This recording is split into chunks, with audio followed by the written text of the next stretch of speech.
मध्य प्रदेश की राजनीति में एक भूचाल आया है और कांग्रेस पतझड़ का सामना कर रही है। बसंत के मौसम में पतझड़ हो रहा है। कांग्रेस के कई नेता, हालांकि लगातार ये श्रृंखलाबद्ध तरीके से चल ही रहा था कि कई नेता बीजेपी का दामन थाम रहे थे, लेकिन आज भूचाल उस वक्त आ गया जब पूर्व मुख्यमंत्री, प्रदेश कांग्रेस के पूर्व अध्यक्ष और कांग्रेस के कद्दावर नेता कमलनाथ और उनके सांसद बेटे नकुलनाथ के बीजेपी में जाने की अटकलें शुरू हुई। फिलहाल दिल्ली में हैं कमलनाथ और नकुलनाथ और सस्पेंस बरकरार है। ऐसे में इंदौर शहर कांग्रेस कमेटी के जाबाज अध्यक्ष सुरजीत सिंह चड्ढा हमारे साथ हैं। आइए बात करते हैं। सुरजीत जी, सच्चाई क्या है? क्या वाकई में कमलनाथ जी बीजेपी में जा रहे हैं, चले गए हैं, या फिर ये महज अफवाह है? देखिए, ये अफवाह पिछले 15 दिन से चल रही है। 15 दिन से कोई ना कोई किसी न किसी तरह की रूमर चला रहा है, पर कमलनाथ जी की तरफ से आधिकारिक तौर पे उन्होंने किसी बात की पुष्टि नहीं की है। कमलनाथ जी हमारे बहुत वरिष्ठ नेता हैं और हमेशा कांग्रेस के सर्वोच्च पदों पे हो रहे हैं। और इंदिरा जी एक ज़माने में उनको अपना तीसरा बेटा कहती थी, तो मैं नहीं मान सकता कि कमलनाथ जी इस तरह का कोई निर्णय लेंगे।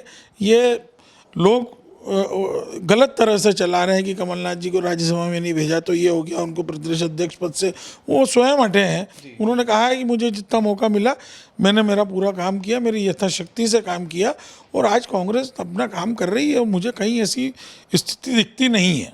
लेकिन अध्यक्ष जी, सवाल ये उठता है कि जब दिल्ली में मीडिया के कैमरों के सामने उनसे सवाल पूछा गया तो कमलनाथ जी ने इनकार भी नहीं किया। उन्होंने कहा कि आप लोग एक्साइटेड हैं, मैं जल्दी इसका जवाब भी दूंगा। तो अभी उन्होंने भी अल्प विराम लगाया है, पूर्ण विराम नहीं लगाया। हाँ, तो देखिए, अगर अल्प विराम लगाया है तो हो सकता है किसी की बात का जवाब वो नहीं देना चाहते हो, और मुझे इस तरह से नहीं लगता। कमलनाथ जी बहुत वरिष्ठ नेता हैं। आज अपनी इस उम्र में अगर वो भारतीय जनता पार्टी में जाने का सोचेंगे और ख्याल भी करेंगे तो मेरा मानना ऐसा है कि ये उनका निर्णय गलत होगा और वो ऐसा निर्णय कभी नहीं लेंगे। लेकिन एक बाढ़ सी आ गई है अध्यक्ष जी। हम देख रहे हैं सोशल मीडिया पर कांग्रेस के कई बड़े नेता अपने सोशल मीडिया ट्विटर हैंडल से जो है कांग्रेस शब्द को हटा रहे हैं।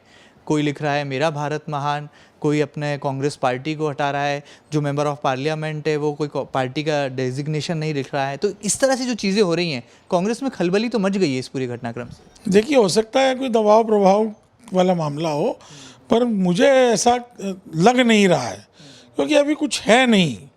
लोकसभा चुनाव के उनके सब प्रत्याशी लगभग तय हैं।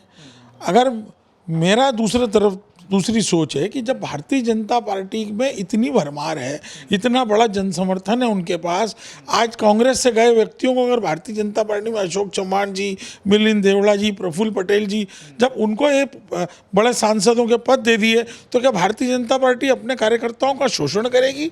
क्या अपने सारे कार्यकर्ता मार देगी? तो मुझे ऐसा लगता है कि एक भारतीय जनता पार्टी जो परिपाटी चला रही है, उससे भारतीय जनता पार्टी का छोटा कार्यकर्ता और भारतीय जनता पार्टी का वो संघर्ष करने वाला व्यक्ति जिसको पद की लालसा है, या जो 25-25, 20-20 साल से पार्षद हैं, वो विधायक बनना चाहते हैं, सांसद बनना चाहते हैं, तो उनको मौका कब मिलेगा? तो इस तरह से तो ये मेरी नज़र में पार्टी का शोषण हो रहा है। आप बहुत कमलनाथ जी के करीब भी रहे हैं, अध्यक्ष होने के नाते आपकी लगातार उनसे बातचीत भी होती रही होगी। क्या लगता है कमलनाथ जी इतना बड़ा फैसला ले सकते हैं? आपको लगता है कभी उनकी बातों से इस बात का कोई ऐसा दर्द या कोई ऐसी घटना सामने आई हो? देखिए, अभी ये बातें जब से उनके प्रदेश अध्यक्ष हटने के बाद से, जब से हम लोग चुनाव में पीछे हुए, उसके बहुत सारे कारण रहे हैं।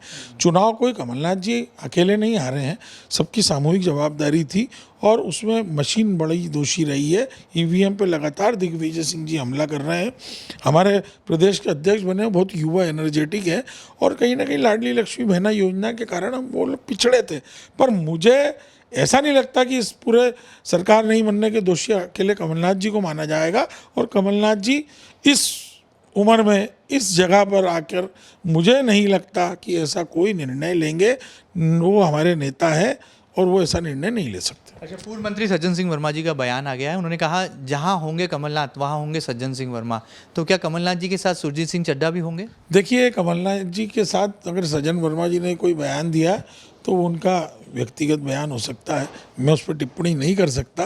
पर मुझे इस पार्टी ने पार्षद बनाया, मुझे इस पार्टी ने विधानसभा का टिकट दिया, और मुझे इसी पार्टी ने इस इंदौर शहर का अध्यक्ष बनाया है।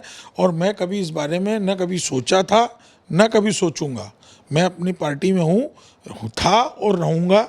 मुझे मेरी किसी भी चीज़ पर किसी को कोई शंका करने की आवश्यकता नहीं और ना मुझे कोई प्रलोभन देने की ज़रूरत है किसी को। चलिए, बड़ी बात है। तो ऑफर से परे यहाँ पर इंदौर शहर कांग्रेस के अध्यक्ष सुरजीत सिंह चड्डा दावा कर रहे हैं कि कमलनाथ हो या नकुलनाथ, वो कहीं नहीं जा रहे, कांग्रेस पार्टी में ही हैं और वहीं रहेंगे। रही बात उनके कहीं जाने की, तो वो कल भी कांग्रेसी थे, आज भी हैं और भविष्य में भी रहेंगे। देखने वाली बात होगी कि ये 24 घंटों में सस्पेंस क्लियर हो जाएगा और जो तमाम अटकलें लग रही हैं, क्या वाकई में बीजेपी का दामन थामेंगे कमलनाथ और नकुलनाथ? इंतजार कीजिए, क्योंकि राजधानी दिल्ली से आने वाली है बड़ी खबर। फिलहाल इतना ही, क्योंकि मेरे सहयोगी अरुण यादव के साथ doctor Mahendra Singh, MP news Indore.